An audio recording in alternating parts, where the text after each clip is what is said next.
Eu quero ler o texto, haja vista que eu estou falando para uma geração atual, que está no capítulo 20 do Evangelho segundo escreveu São Mateus.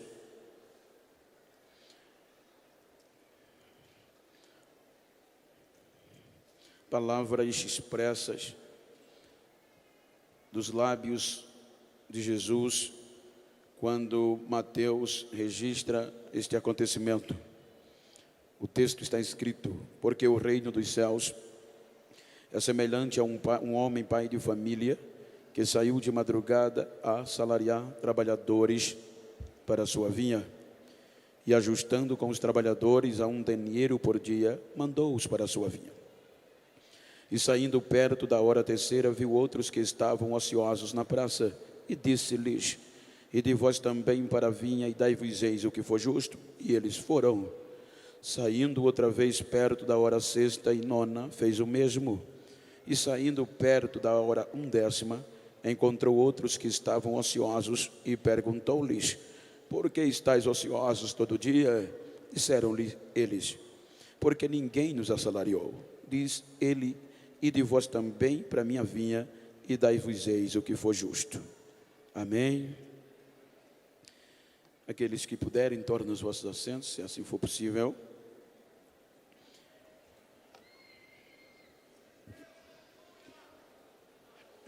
Enquanto tomo este texto para transmitir uma palavra motivadora, estimuladora, e para isso eu quero falar-lhes sobre adoradores da última hora.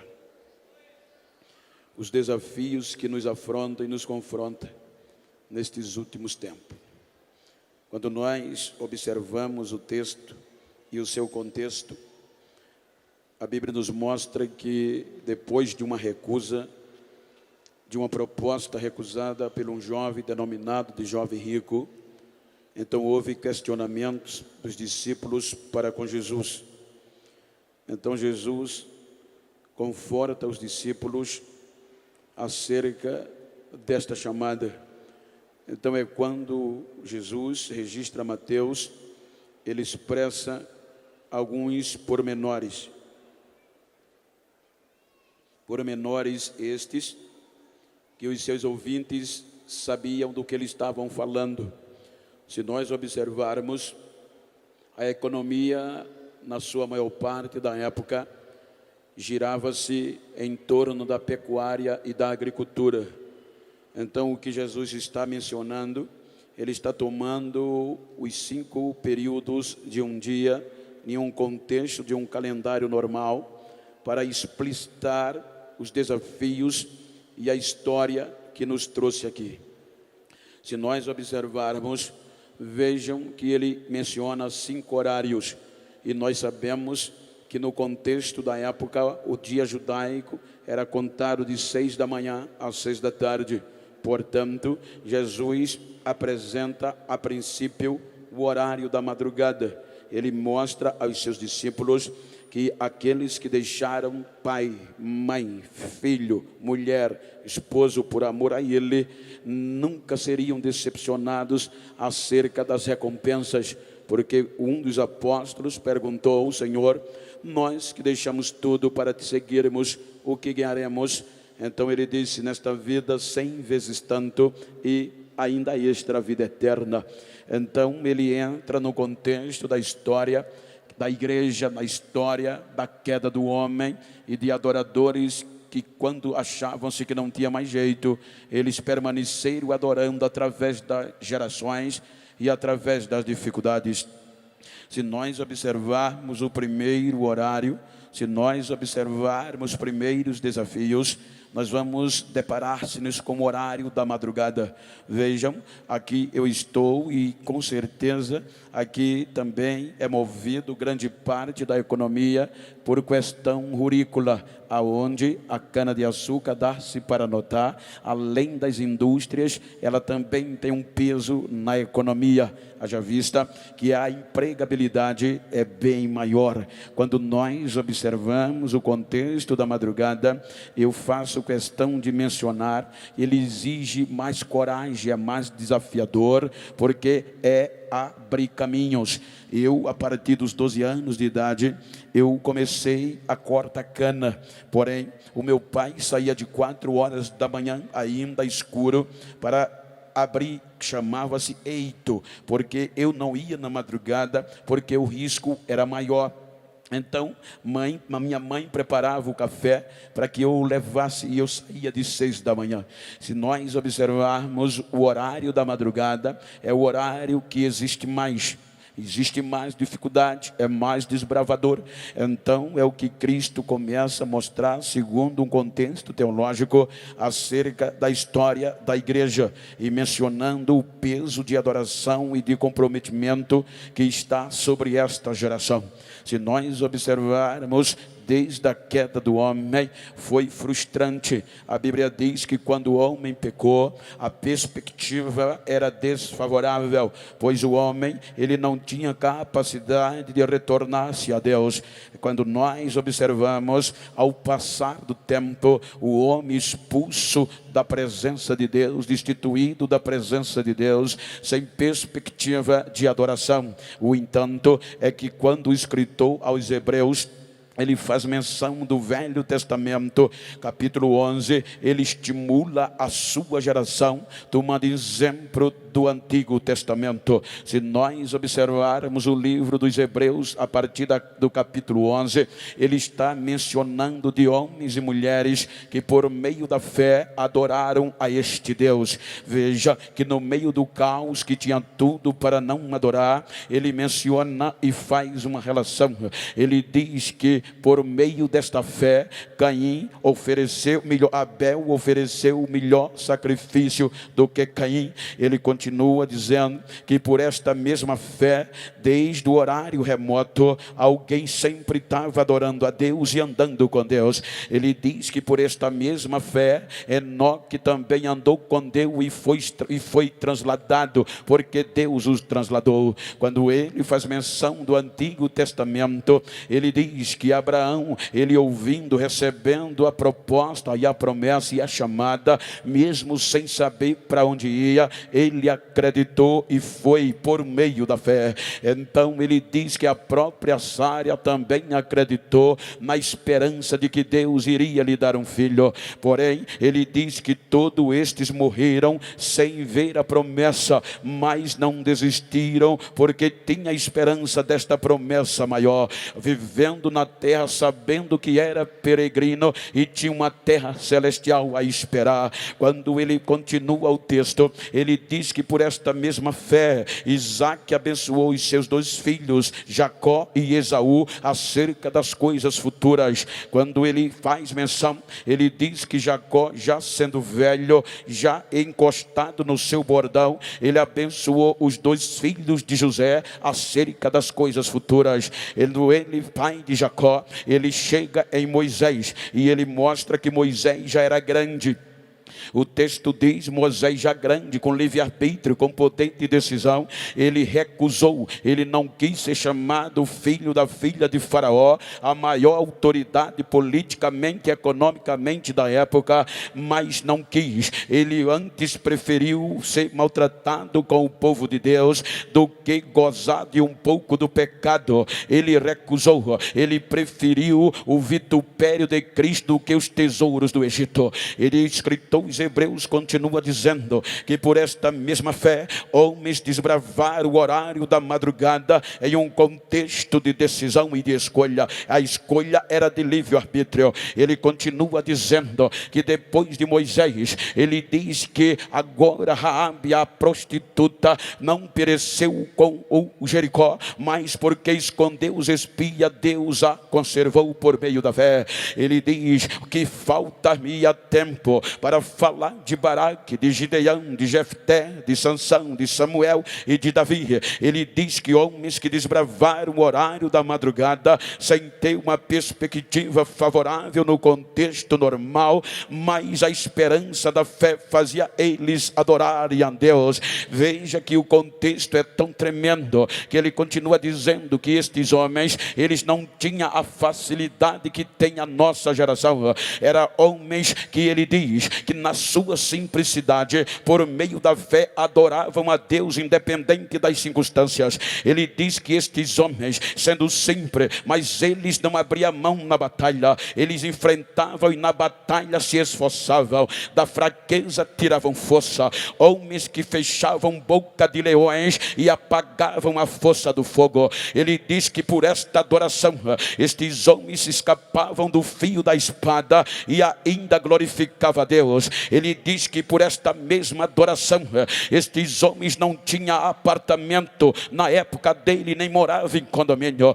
mas mesmo assim, morando nas cavernas, nos buracos da terra, eles não paravam de adorar a Deus por meio da fé. Eles não tinham sapato luxuoso, ele não usava terno da Tommy nem da Ralph Lauren, era vestido de pele de carneiro e de ovelha. E ele diz, muitos deles foram esbufeteados, cerrados pelo meio, maltratados e folados vivos, mas não desistiam. Eram homens que adoravam, que ele diz que o mundo não era digno desses homens pisando na terra. Olha o que é que ele diz. Ele diz que estes homens, por meio da fé, esta geração da madrugada, mesmo assim, ela não desistiu de adorar, e pela fé eles alcançaram bom testemunho diante de Deus. Portanto, o texto diz que os trabalhadores da madrugada, a geração da madrugada, mesmo alcançando bom testemunho diante de Deus, ainda não entraram na promessa. Por quê, pastor? Porque o próprio Deus não permitiu que eles entrassem sem a gente, sem uma geração futura, porque Deus tinha coisa maior e melhores para a nossa geração. Então os trabalhadores da madrugada, veja que o último trabalhador da madrugada se chama Malaquias, na base do Antigo Testamento, e Malaquias termina a profecia dele, anunciando que o sol ia nascer, viria dias de ajuste e de conserto. Olha o que é que ele diz no capítulo 4: o dia do Senhor virá, e ele virá terrivelmente. Ele virá como um fogo devorador. Que todo que comete a soberba e a iniquidade será queimado feito palha. Ele virá como lavandeiro, ele limpará toda a imundícia e deixará tudo limpo. Mas ele diz, mas para vós que temei o meu nome, nascerá o sol da justiça, e ele vem trazendo salvação debaixo das suas asas. Termina o horário da madrugada. Acharam que Deus tinha desistido do ser humano, o sistema era cruel, era esse sistema. Agora entra 400 anos sem Deus falar, alguma coisa. Nesses 400 anos, sem Deus se manifestar a Israel. Então agora acontece coisas extraordinárias. Deus no silêncio continua trabalhando, aproveitando para o sol nascer. Então a Bíblia diz, e a história enriquece, que neste período de silêncio intestamentário de 400 anos, a coisa mudou no mundo antigo. O Império Grego Macedônio, liderado por Alexandre o Grande, ele helenizou todo o mundo antigo. Haja vista que Alexandre foi um grande conquistador, e como agora o grego, a língua principal de todo mundo. Mas agora Deus trabalha no berço cultural através de Alexandre o Grande. Quando Alexandre o Grande heleniza todo aquele mundo com a língua grega, então vem o Império Romano, o mais forte império que já existiu. O Império Romano subjuga o Império Grego Macedônio no momento do silêncio entre a madrugada e o nascer do sol. Porém, agora os romanos subjugam o Grego Macedônio e liberta das guerras, porque as guerras eram constantes, e por meio da Pax Romana a paz estabeleceu. Quando a paz reinava, quando o mundo estava calmo, agora acontece algo surpreendente. O dono da vinha sai a terceira hora, o horário de 6 às 9 da manhã. E quem é que aparece? Agora Deus resolve começar o reconhecimento. A Bíblia diz que apareceu no YouTube um certo pregador, apareceu no Facebook um certo pregador. Não, a Bíblia diz que apareceu no deserto da Judeia João Batista pregando o evangelho de arrependimento. João Batista entra dizendo: arrependei-vos e creide no evangelho, porque o machado já está posto à raiz da árvore. Aqueles que não produzirem frutos dignos de arrependimentos serão cortados e jogados no fogo. João Batista entra no anonimato, e é nesta última hora, quem crê comigo que Deus não depende de modernidade, de YouTube, de Facebook, quem crê comigo que Deus ainda levanta uma geração no meio do deserto para fazer a diferença. Então João Batista entra. Imagina, se fosse Genival Bento, eu queria começar dentro de Jerusalém, que era o centro religioso. Eu queria começar num contexto favorável da Judeia.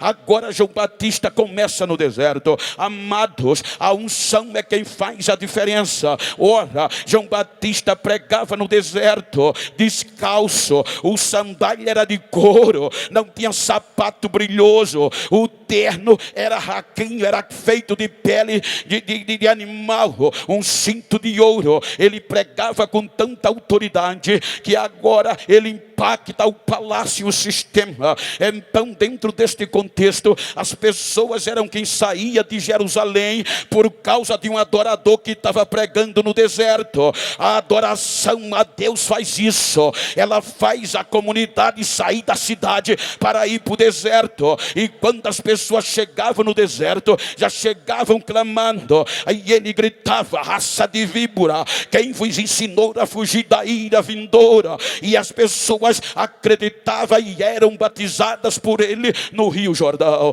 Aí o sistema disse: vamos acabar com ele, vamos acabar, vamos tirar, porque neste meio de 400 anos os irmãos hão de convir que agora levantou-se um grupo forte dentro dos judeus, chamado de fariseus. Era o mais alto grupo intelectual de elite do povo de Deus. Foram os fariseus, formado de gente graúda, formada de personalidade do conhecimento. Criaram a lei oral, o Talmud. Eles agora defendiam a lei escrita e a lei oral. A lei oral era que os fariseus ensinavam as tradições ao povo de Israel. O que eu acho lindo é que a história diz que agora cada mestre deste tinha um talmidim. O que é um talmidim? Um discípulo. Diz a história que em todo Israel a criança começava a estudar com 6 anos de idade acerca da lei de Deus. Era a escola primária. Então durante 4 anos a criança era catequizada acerca dos 5 livros de Moisés, a Torá ou Pentateuco.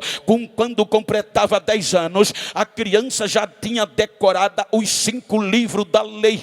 Agora havia uma seleção, só os inteligentes continuavam, e aqueles que não tinham perspectiva voltavam para casa para aprender uma profissão da família. Agora os inteligentes estudavam de 10 a 14, estudavam agora em forma de decorar os livros históricos, proféticos e os livros de sabedoria. Quando eles completavam 15, 14 anos, eles já tinham decorados os 5 livros da lei e estes outros que eu mencionei. Aí havia outra seleção, do 14 aos 15, era quem que chamava os talmudins, porque agora cada líder, cada rabi dos fariseus tinha um grupo de talmidim, de discípulos, de seguidores. Havia um dito em Israel que as pessoas diziam para os talmudins, para os pequenos discípulos: vocês têm que se cobrir com a poeira dos pés do vosso rabi, do vosso mestre. Isso implica dizer, cada talmudinho tinha que olhar o que o seu mestre fazia, dizia e o que ele se comportava, não para fazer o que eles faziam, mas para ser um deles. Então foi neste contexto que agora João Batista é preso, o ignorante, ele é preso e o rei decapita ele. Agora vem Jesus. A Bíblia diz que neste horário da terceira hora, em uma linhagem cronológica dos acontecimentos, aí a Bíblia diz que quando Jesus soube que João estava preso, ele começa a pregar o evangelho. E olha que Jesus começa com 29 anos, ele já tinha passado por todo este treinamento e esta leitura, ou seja, Jesus já despertou. Quando ele completou 10 anos, ele já tinha a lei decorada como judeu, ele foi selecionado como inteligente e continuou. O que chamou a atenção, o que ele fez que nenhum fez, é que com 12 anos foi sabatinado. Então a Bíblia diz que ele já tinha toda a Bíblia decorada e ainda ensinava os doutores, os escribas, que arregalaram os olhos, que tanto vem tanta sabedoria. Quando ele completa 29 anos, ele já era mais inteligente do que os inteligentes dos inteligentes. Não é à toa, irmãos, que os fariseus respeitavam ele. Vejam que até os fariseus o chamavam de mestre. O próprio Simão chamava ele de mestre.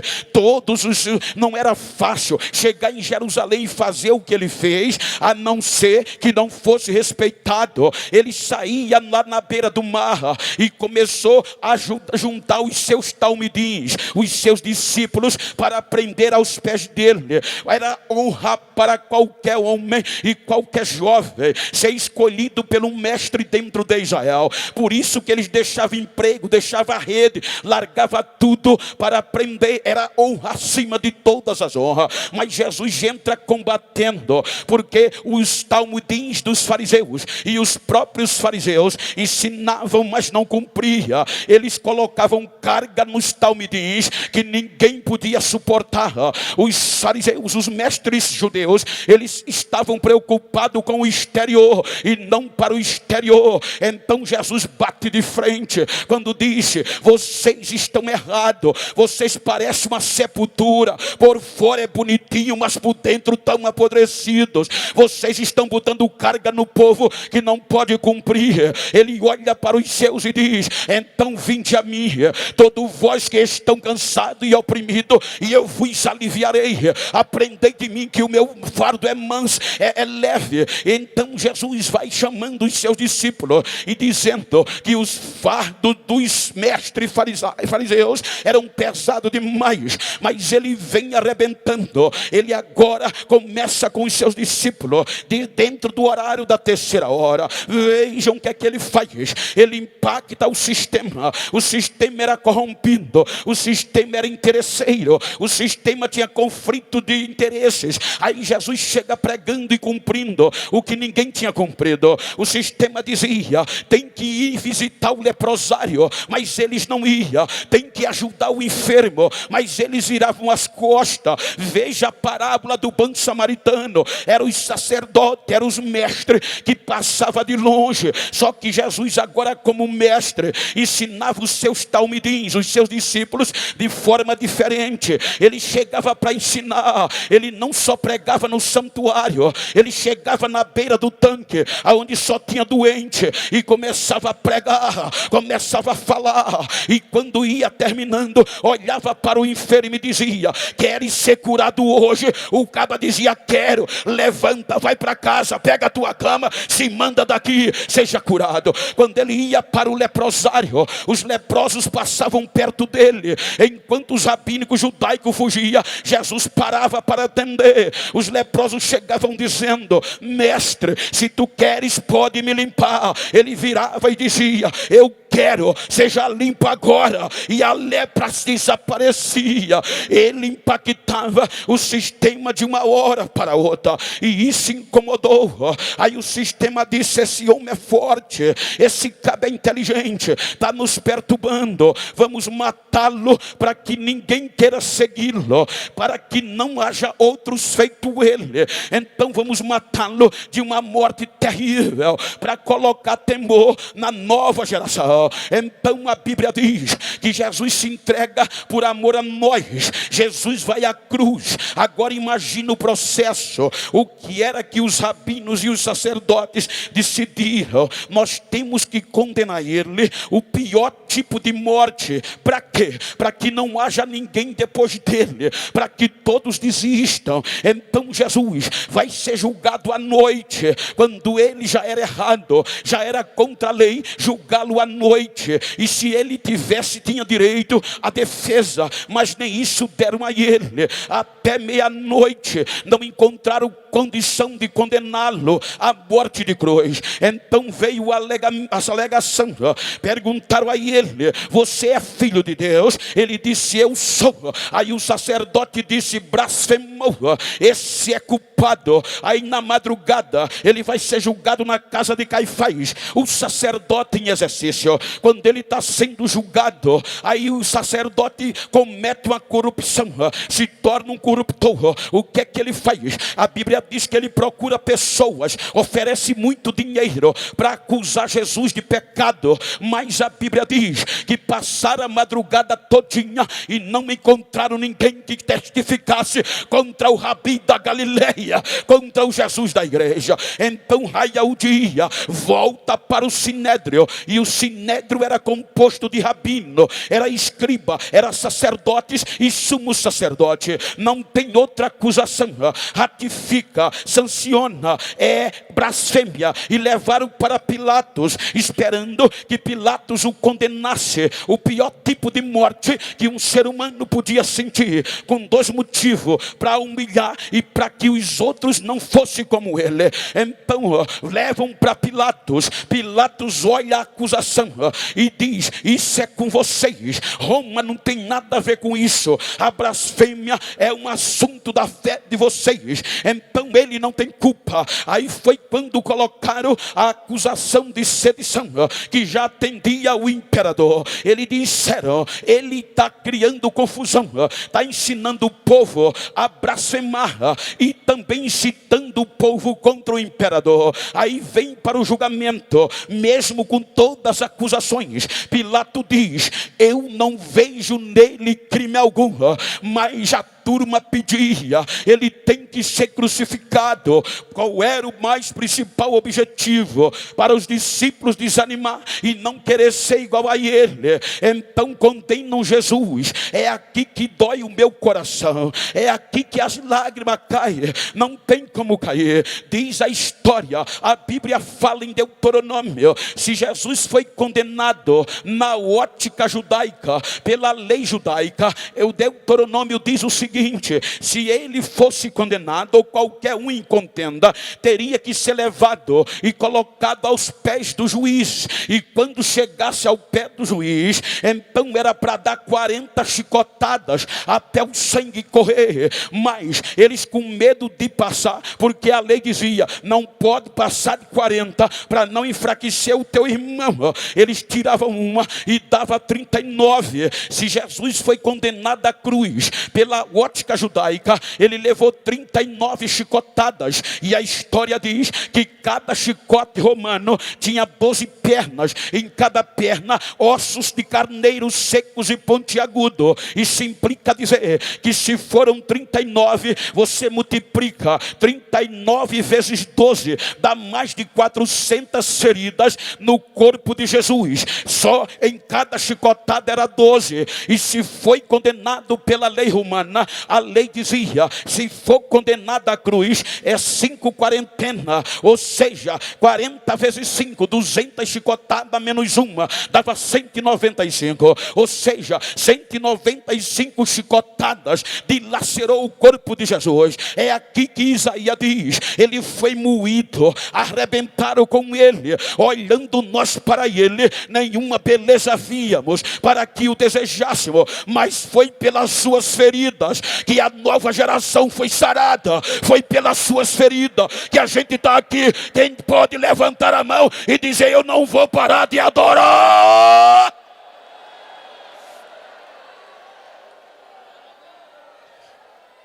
Levam ele à cruz, achando que terminou o horário das 3h. Colocam ele na cruz. Acabou. Com este tipo de morte, ninguém vai querer ser como ele foi. Os seus talmudins, os seus discípulos vão desistir. Só que eles não sabiam, tinham medo. Que Jesus dizia a eles: vocês vão me matar, eu vou me entregar, mas no 3º dia eu vou voltar. Crucificam Jesus, coloca num túmulo novo, põe a pedra fechando a porta da entrada do túmulo, lacra com o selo real, e ainda com medo vão para o governador. Diz Pilatos: lembra que aquele mentiroso pregava que no 3º dia ia voltar? Coloca soldados 24 horas tomando conta do sepulcro. Pilatos disse: é com vocês. Pegaram escoltas de soldados experientes, expertos, tropa de elite, e colocaram na porta do sepulcro para os discípulos não virem roubar o corpo. Passa sexta-feira,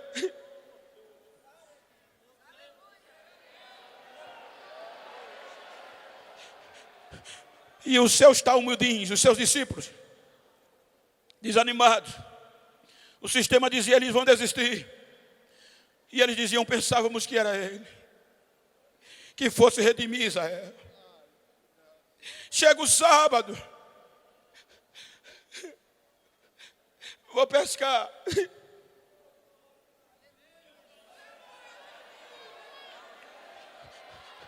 Manhã do domingo, 2 anjos em tocha de fogo descem do céu. A Bíblia diz que os soldados desmaiaram de tanta glória que viram. Deu um terremoto, a terra tremeu, a porta do sepulcro, a pedra rolou. E quem é que vem saindo de dentro?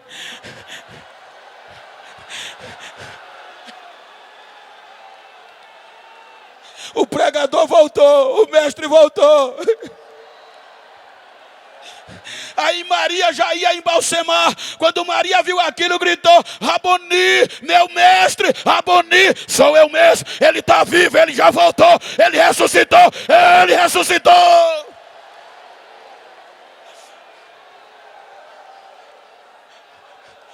Vai para os discípulos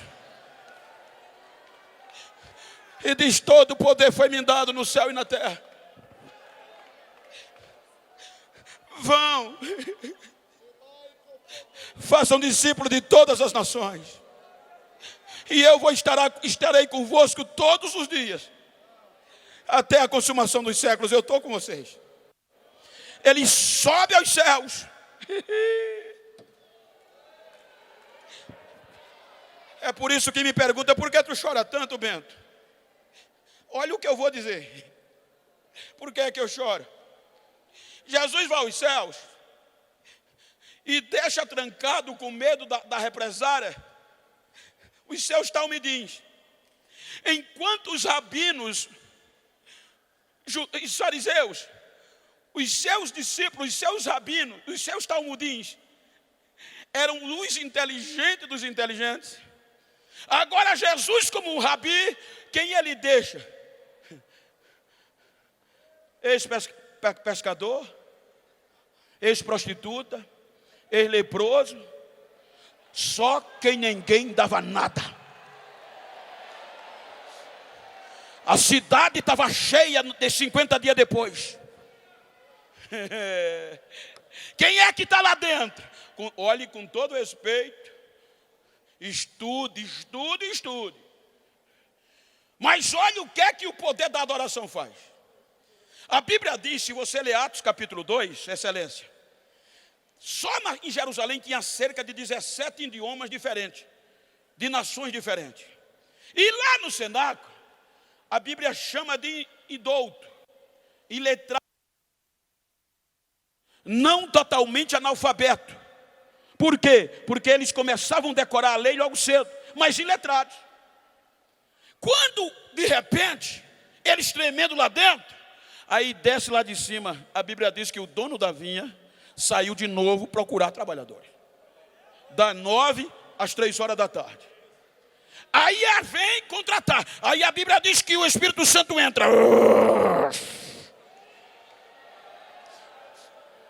Aí aquele grupo de semi-analfabeto começa a falar línguas dos países que estavam lá dentro. A adoração faz isso. Aí perturbou a cidade, que Lucas era um epígrafo de primeira. Ele era formado, era um acadêmico de primeira. Aí Lucas é capaz de escrever e dizer que o que assustou a multidão, está escrito, é que eles disseram, olha, não só tem gente iletrada ali dentro? Seguidores do Rabi da Galileia? E como a gente está ouvindo ele falarem na nossa própria língua? Que negócio é esse? Aí correram para lá. Quando chegaram na porta, o Espírito Santo derramou uma língua repartida como de fogo. Aí o negócio pegou lá dentro. Aí disseram, tão bêbado. Não é milagre não, tão bêbado. Agora Pedro cheio de autoridade, sem anel no dedo, sem diploma pregado na parede, sem WhatsApp, sem Facebook, mas marca no joelho e calo na testa. Ele vai para frente do cenáculo e ele não prega conversa mole. Um dos perigos da nossa geração é que a gente está ouvindo muita psicologia e muita psiquiatria nos nossos púlpitos. A gente está ouvindo muita conversa de autoestima, porque Genival Bento não quer mais pregar a verdade da cruz, porque a verdade da cruz não dá ibope e nem enche agenda. Mas a mensagem da cruz ainda batiza, ainda salva, ainda cura. É ela que faz a diferença. O irmão Pedro chega naquela multidão, cheia de doutor, sacerdote, rabinos, e ele grita, ei, não tem ninguém bêbado não, é 9 horas agora. Isso é o poder que Deus prometeu, por meio de Joel. E vocês sabem, vocês sabem quem era Jesus. Um varão aprovado por Deus, que por meio dele Deus fez milagres, maravilhas e prodígios. E vocês mataram ele, por mão de pessoas injustas. Mas eu tenho uma novidade para dizer a vocês. Eles queriam matar Jesus, pensando que Jesus não ia sacudir os seus discípulos. Matando Jesus acabava. E agora Pedro diz, escutem, a morte não pôde segurar ele. O Deus Pai quebrou as cordas da morte, e a pedra do sepulcro foi aberta, e Jesus voltou a viver. Ele está vivo, ele está vivo, ele está vivo, ele está vivo. Quase 3.000 pessoas, doutor, rabino, tiveram que botar a cara no chão e gritar. O analfabeto lá em cima e o doutor lá embaixo. Varão, o que é que a gente faz para ser crente? Aceita Jesus e sejam batizados, que vocês também serão batizados com o Espírito Santo.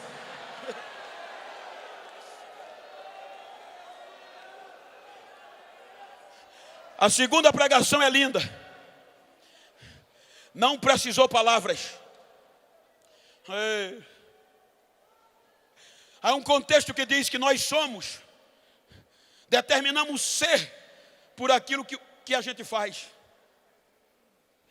Agostinho, o grande teólogo, chamou os seus discípulos, seminaristas, e disse: amanhã a gente vai fazer uma grande pregação.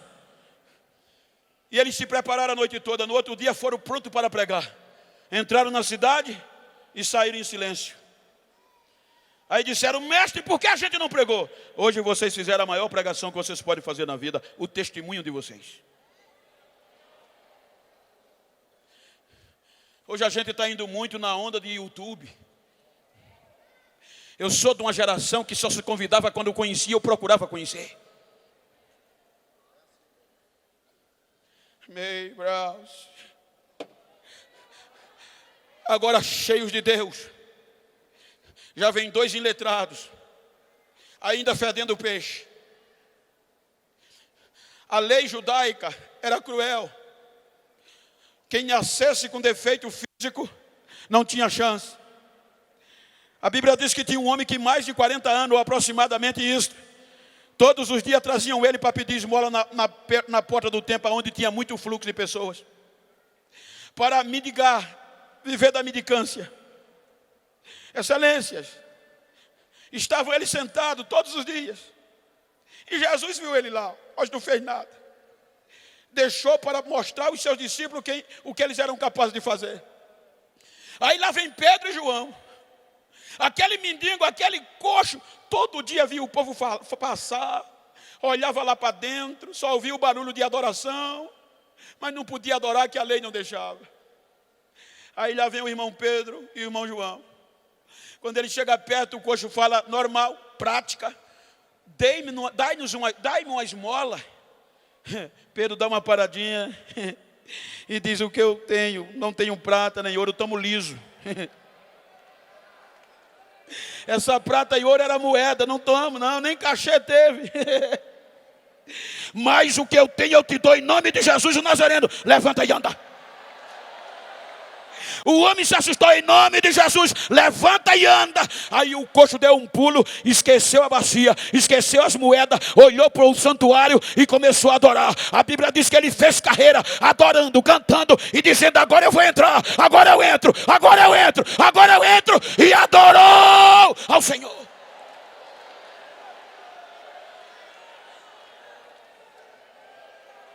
Quem sustentava aqueles irmãos? Eles pregavam com a vida, adoravam, independente das circunstâncias. Quem se convertia não queria mais voltar para casa, esperando Jesus voltar. A história diz, excelência, que o arrebatamento era tão vivido que os irmãos adoravam dia e noite. Diz a história que havia um edito por parte de César, que todos os residentes da sua jurisdição tinha que reverenciá-lo, e era todo dia. Me ajuda aqui, Samuel, só para vocês terem uma ideia. Me ajuda aqui, Oséias. A história diz que independente de qualquer coisa, quando alguém na jurisdição de César encontrava o outro, tinha que reverenciar César no grego, que era o que predominava, dizendo Sekirion, que no grego quer dizer César é o Senhor. O outro dizia Sekirion, César é o Senhor, e passavam pelo outro. Agora o fogo caindo, a Bíblia diz que os crentes não precisavam andar atrás de milagres, porque eram os milagres que andavam atrás do crente, seguindo. E quem segue vem atrás. Os milagres seguiam aqueles que acreditavam. Fica aí. Agora o fogo caindo, Jesus salvando todo dia e batizando com o Espírito Santo. E a esperança do arrebatamento era real. Aí quando um crente encontrava o outro, não aguentava, já vinha pipocando, esquecia de César, esquecia da reverência a César, e já esperava Jesus, apertava a mão e gritava: Maranata, meu irmão. O outro dizia: Maranata, ele vem, ele vem, ele vem.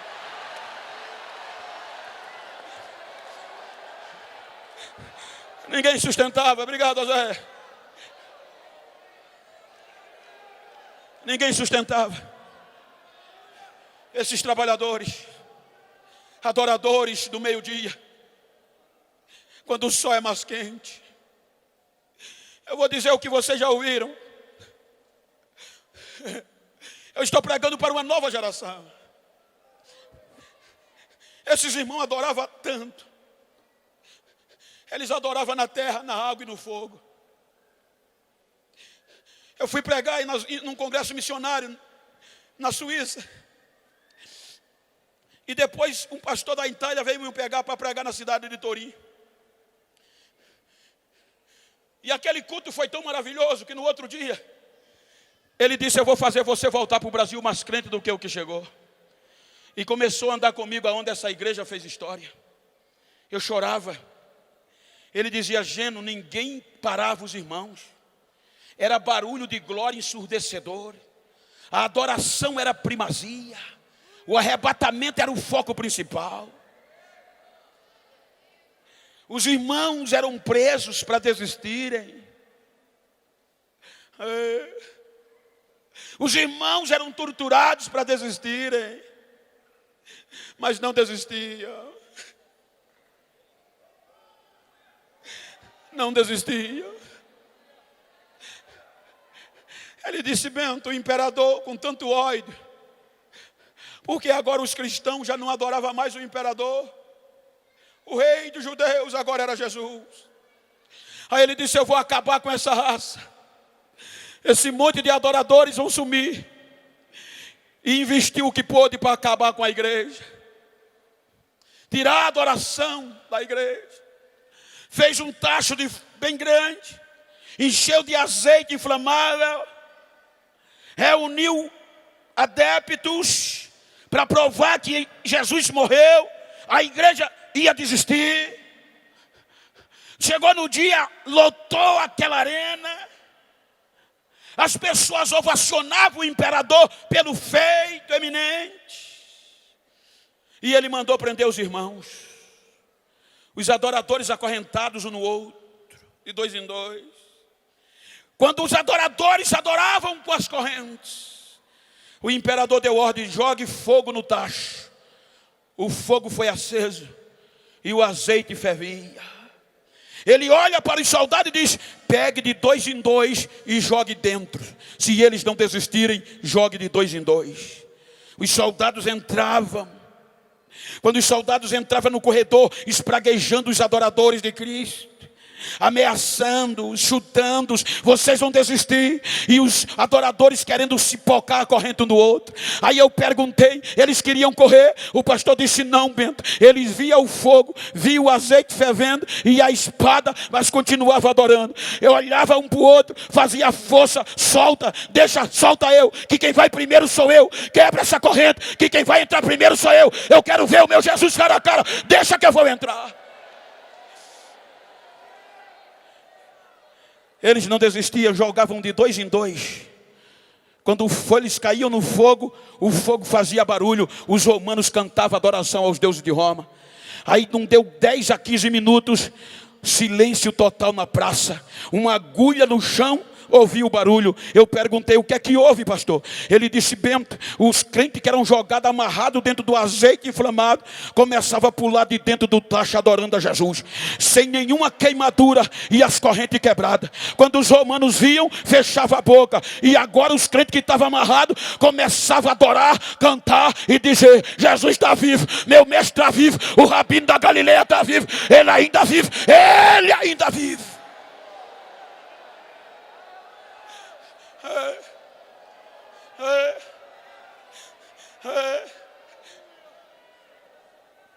Eles não desistiam.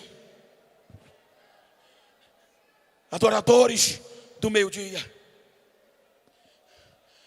O que eu acho lindo é que a Bíblia diz que o dono da vinha sai a 1/10 hora, 5 horas da tarde.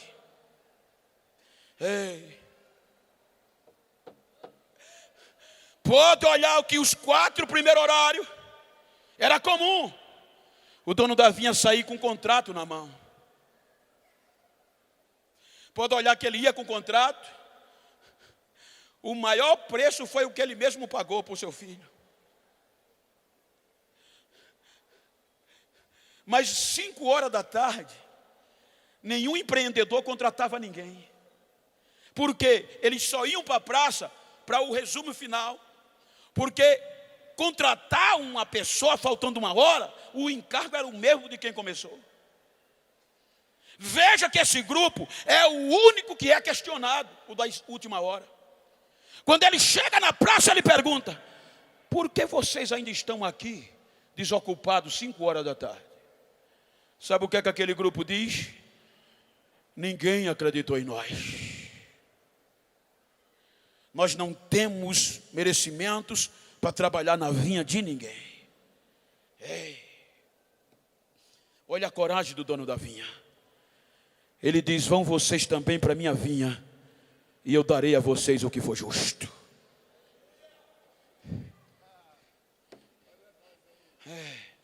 A igreja gentia, um povo que não era chamado povo. Já viu um trabalhador da última hora já hoje? Já viu um adorador da última hora já hoje? Dá uma olhadinha para a tua direita. Olha para a tua esquerda. Eu não vim aqui contar história. Eu vim pregar num congresso de jovem, de uma nova geração.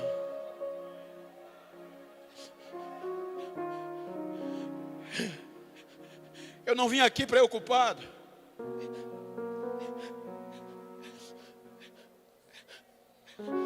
em emocionar você. Eu orei. Ainda essa tarde eu estava de joelho. E Jesus cobrava de mim. Eu vim aqui fazer você entender que o mesmo compromisso de Abel é o nosso hoje. Porque a Bíblia diz que ele não muda. A modernidade é muito boa, mas está acabando com a gente. A gente já não tem tempo de adorar como antes.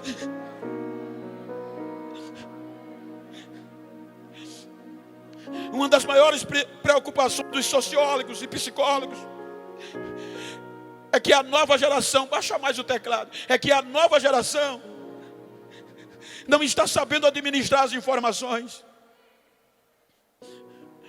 Augusto Cury registra uma colocação de Marco Polo, que uma criança hoje de 7 anos tem mais informação do que os imperadores de Roma na época. Uma criança de 9 anos tem mais informações do que os pensadores gregos como Platão e Sócrates. A preocupação é que aqueles homens sem ter o que a gente tem hoje, eles tinham ideias criativas. Há psicólogos que dizem que a dependência das redes sociais é tão forte que é melhor o pai abster o filho do almoço e do jantar. Ele vai sentir menos falta do que tirar ele das redes sociais. Eu parabenizo a cantora pelo que ela pediu para os irmãos fazer. Viram quantos celulares tem nos nossos cultos? Uma geração passada não tinha isso. Não era o celular que brilhava, era o rosto dos crentes.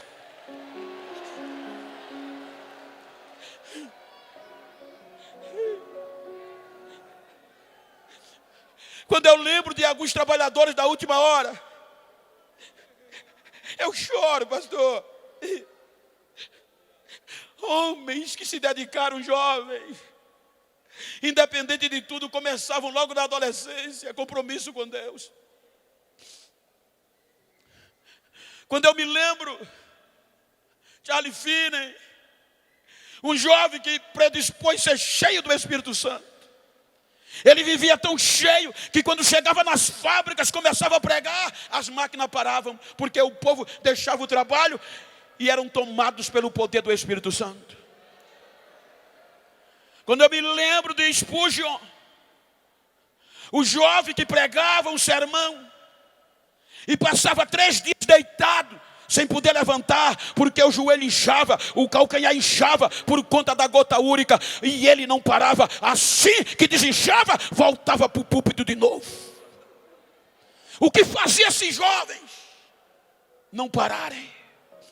Quando eu me lembro de D.L. Moody, o jovem pobre, consertava sapato para ajudar nas despesas da casa. Um certo dia ele ouviu a mensagem: quem quer ser um adorador? E um pregador de alma, salvo engano, de Spurgeon. E ele disse: eu vou para frente. E foi para frente. E disse: Senhor, todos os dias eu vou ganhar uma alma para o Senhor. Um jovem trabalhava consertando sapato. E todos os dias ele ganhava uma alma para Jesus. No final da semana, pegava cada um e levava para a escola bíblica. Diz a biografia que em poucos meses a escola bíblica se tornou a maior escola da cidade. Chegou um dia que ele não orou por ninguém. E ele não se conformou. Ele vai para a rua, senta no meio-fio e começa a chorar. Porque não ganhou uma alma para Jesus. Aí a polícia vem com 4 soldados, encontra ele e filho, o que é que você está chorando? Eu prometi ao meu Senhor que todos os dias ganhar uma alma para ele, e hoje ainda não orei. Em lágrimas. O soldado deu um tapinha nas costas e disse: não precisa chorar, vá para casa, amanhã você ora. Mas ele continuou chorando. A patrulha saiu, fez o primeiro quarteirão, o segundo quarteirão. Quando chegou no segundo quarteirão, os soldados começaram a chorar dentro do carro. O que é que está acontecendo?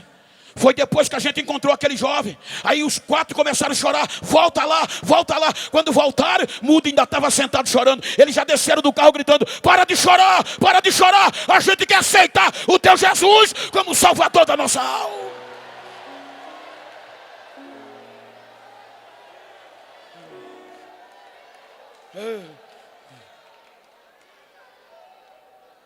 Década de 40, nossa época, um grupo de jovens seminaristas norte-americanos saíram dos Estados Unidos para a Inglaterra para uma visita de seminário.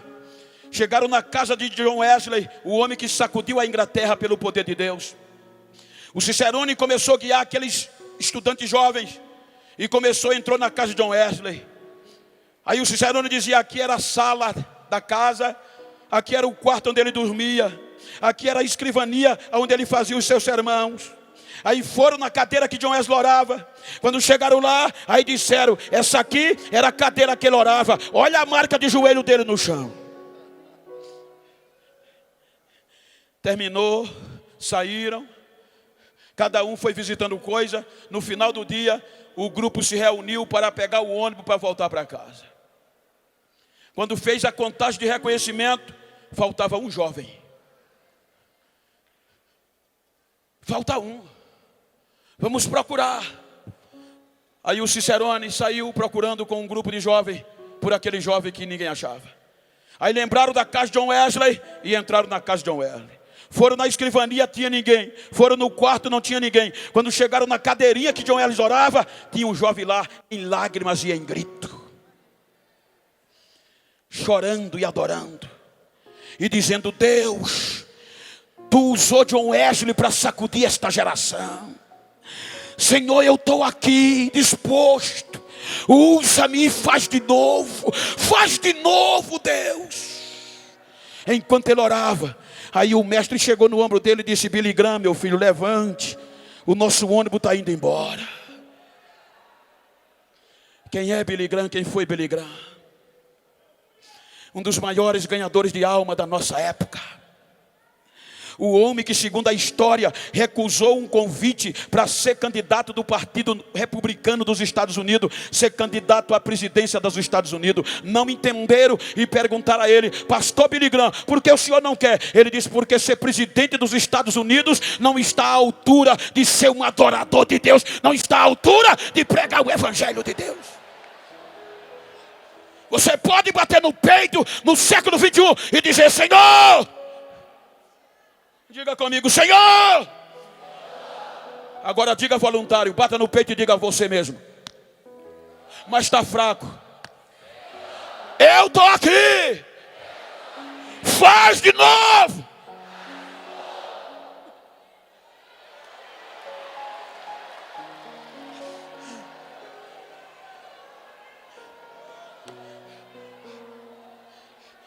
Chegou o século 21, o século da pós-modernidade, o século da facilidade. Eu não sou saudosista, mas às vezes dá saudade. O culto já começava quando a gente saía de casa. As lágrimas já saíam correndo. Não tinha pregador famoso nem cantor famoso. Não precisava de ninguém depositar cachê para ninguém. A palavra valia, o caráter era o que valia. Não tinha ninguém com disco de ouro gravado. E queira Deus que todos tenham. Mas a adoração era tão forte, gente, que no hino da harpa Jesus começava a batizar com o Espírito Santo. No hino da harpa via dizendo: olha, Jesus está batizando ali, ó. Olha o fogo caindo ali, ó. Os nossos congressos terminavam debaixo de tanta glória. Porque, como foi dito aqui, a gente não esperava de cantor e de pregador. Os nossos cultos, os nossos adolescentes sapateavam,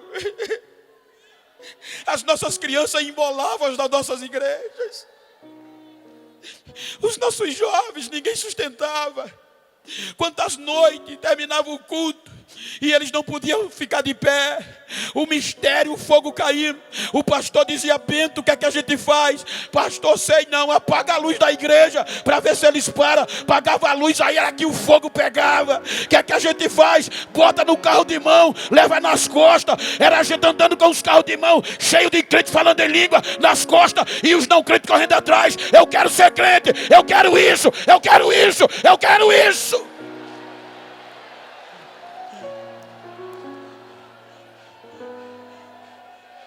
Hoje é feio, hoje escandaliza.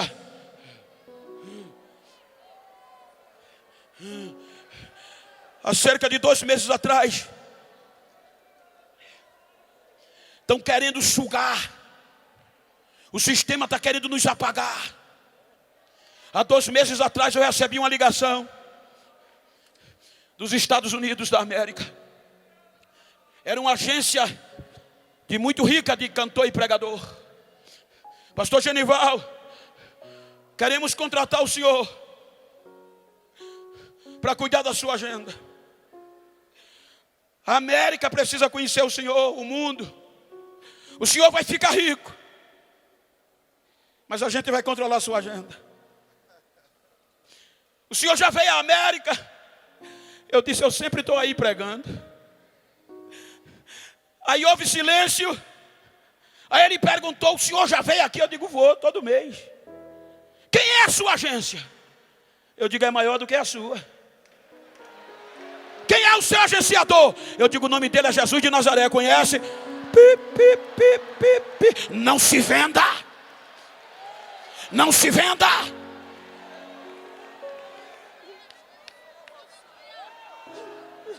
Diga para quem está ao seu lado: eu não vou me vender.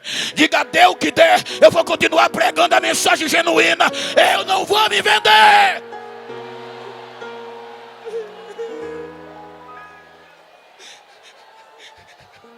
Vieram tentar me calar.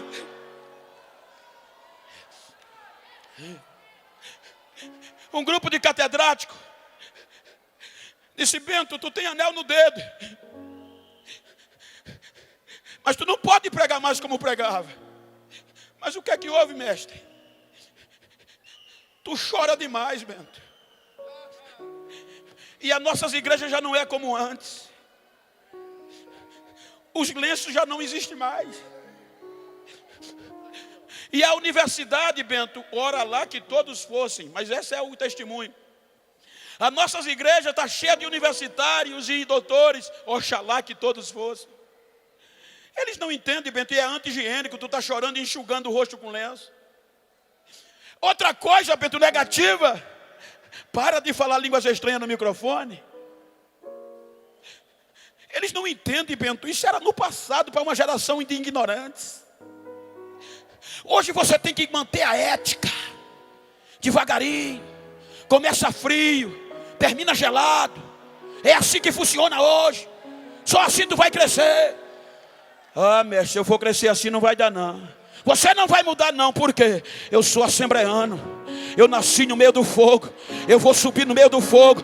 Cadê a geração do século 21 que não vai deixar a chama apagar? Cadê a geração de adoradores que vai comigo? Deixa eu ouvir o barulho da Assembleia de Deus. Deixa eu ouvir.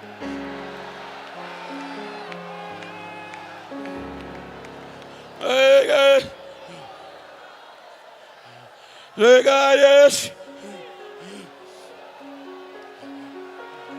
Bryce Gavas.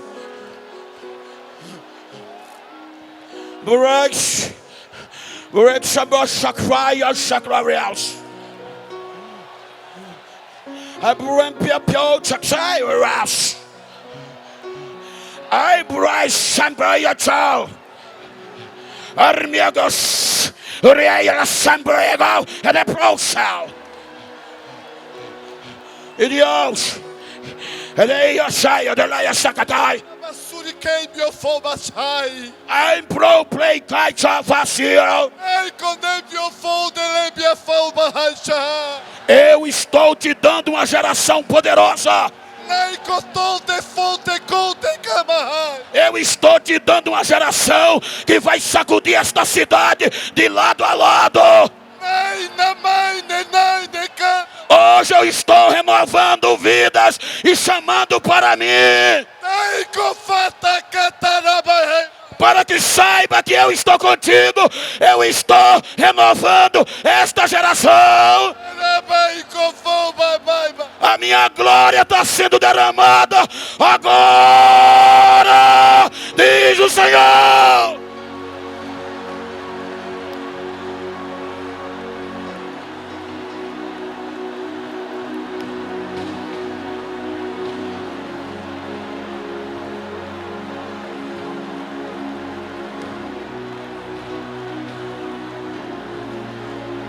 Essa é a Assembleia de Deus. Essa é a Assembleia de Deus. Deixa eu ouvir, adorador. Deixa eu ouvir.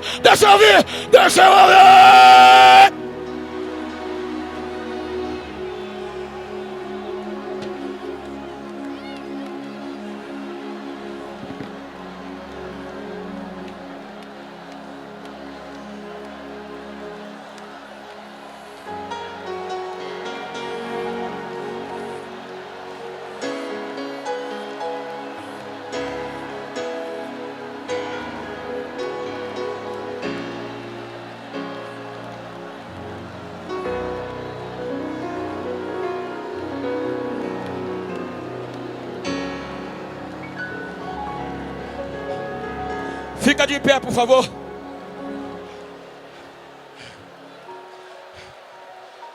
Ei, gaios. O meu corpo está fervendo aqui.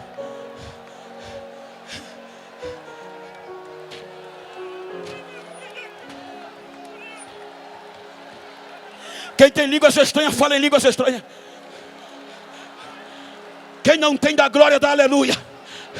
Quem não é batizado, recebe agora variedade de língua. Em nome de Jesus, recebe batismo com o Espírito Santo agora. Aonde você está, abre a tua boca e começa a falar novas línguas. Recebe agora.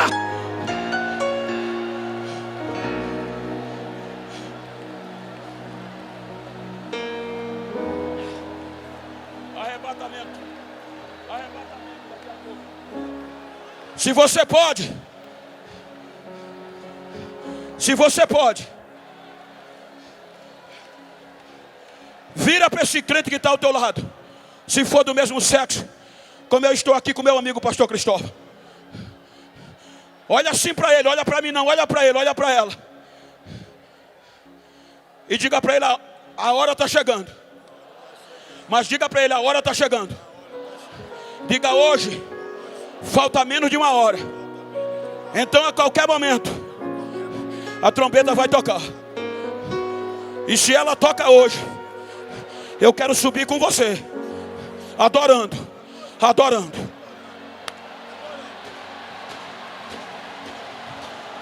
Diga para ele, diga para ela, se a trompeta não toca hoje, eu quero deixar um encontro agendado com você. Diga onde? Diga, lembra daquela rua de ouro do Apocalipse? Ali tem uma cidade de ouro puro. No meio dela tem uma praça. No meio da praça, a árvore da vida. E o rio de cristal banha aquela praça. Diga, vai ser lá. Vai ser lá. Diga a ele, se eu for primeiro, eu vou te esperar. Mas se tu for primeiro, me espera, que o negócio vai feder aqui. O negócio vai apertar. Mas eu vou continuar adorando. Eu vou estar lá. Pergunta a ele, está fechado? Abraça ele, diga, fechado. Eu te vejo lá, fechado.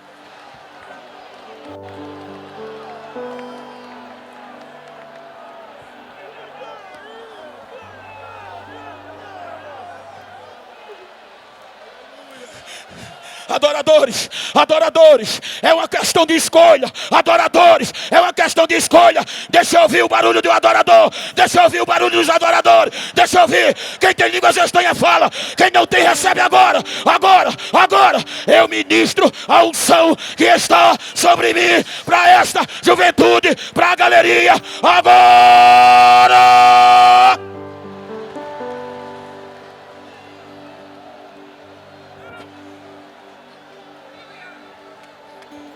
Adora, adora, adora, adorador.